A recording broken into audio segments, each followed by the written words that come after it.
আসসালামু আলাইকুম। আশা করি সবাই ভালো আছেন। আলহামদুলিল্লাহ আমিও ভালো আছি।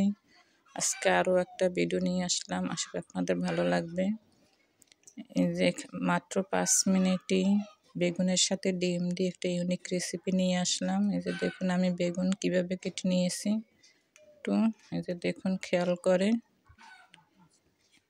ভালো বেগুন চয়েস করে নিতে হবে যাতে পোকা না থাকে। এই দেখুন আমি বেগুনের ভিতরের আটিটা খুলে ফেলবো। এক একটা দেখাচ্ছি আপনাদের। যে দেখুন, দেখতে থাকুন আপনারা। যে বেগুনের ভিতরের এই আটিগুলো আমি রেখে দেব পরে অন্য তরকারিতে দিয়ে। এই যে বেগুনের আরও একটা আটি আপনাদের দেখাইলাম। এইভাবে চাকু দিয়ে সুন্দর খুব সহজভাবে উঠে যায়। এই যে কি করে আপনার এই যে সব আটিগুলো আমি উঠিয়ে ফেলছি। আটিগুলো ফেলার রান্না অন্য তরকারির সাথে রান্না করে খাবেন। এগুলো যেহেতু তরকারি ফেলে দেওয়ার দরকার হয় না। এই যে দেখুন সব।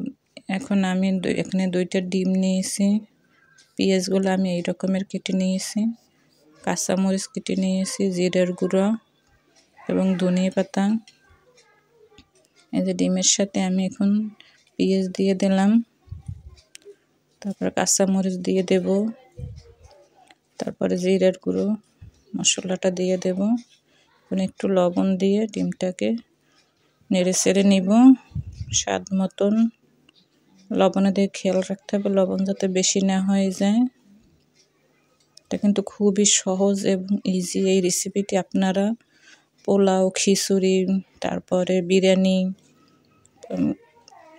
তারপরে পরোটা সব কিছুর সাথেই খেতে পারবেন। এটা কিন্তু খেতে খুবই মজা হয়। যে আপুরা খেয়েছেন তারা তো জানেন কতটা মজার। এখন আমি এখানে একটা ফ্রাই প্যানে সাদা তেল দিয়ে দিলাম। এটাকে অল্প আছে ভেজে নিতে হবে, নাইলে পুড়ে যাবে আর কাঁচা থেকে যাবে। এই যে আমি এখন বেগুনগুলো দিয়ে দেব। এখানে আমি 4টে বেগুন দেব, বেশি দেওয়া যাবে না। এখন আমি এই ভিতরে ডিমের মাখানো এটা দিয়ে দেব। এই যে দেখুন 1 চামচ করে দিয়ে দেব।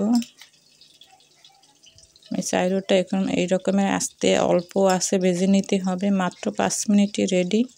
এটা কিন্তু খেতে খুবই মজা হয় আর খেতে খুবই মজা। বাসায় একবার ট্রাই করবেন, আশা করি আপনাদের ভালো লাগবে। এই যে একটু ঢাকনা দিয়ে দিলাম। এখন ঢাকনাটা উঠিয়ে নিলাম, আমি উল্টিয়ে দিব। আমার রেসিপি হয়ে গেছে। দেখুন খুবই সহজ এই রেসিপিটি আর খেতেও কিন্তু খুবই মজা হয়। পোলাও, খিচুড়ি, বিরিয়ানি সব কিছুর ভাত সব কিছুর সাথে খেতে পারবেন। এই যে আমার এই পাশটা হয়ে গেছে। যে আমি আবার উল্টিয়ে দেব, একটু অল্প আছে ভেজে নেবেন। যে এটা কিন্তু খুবই মজার একটা রেসিপি, বাসায় ট্রাই করবেন।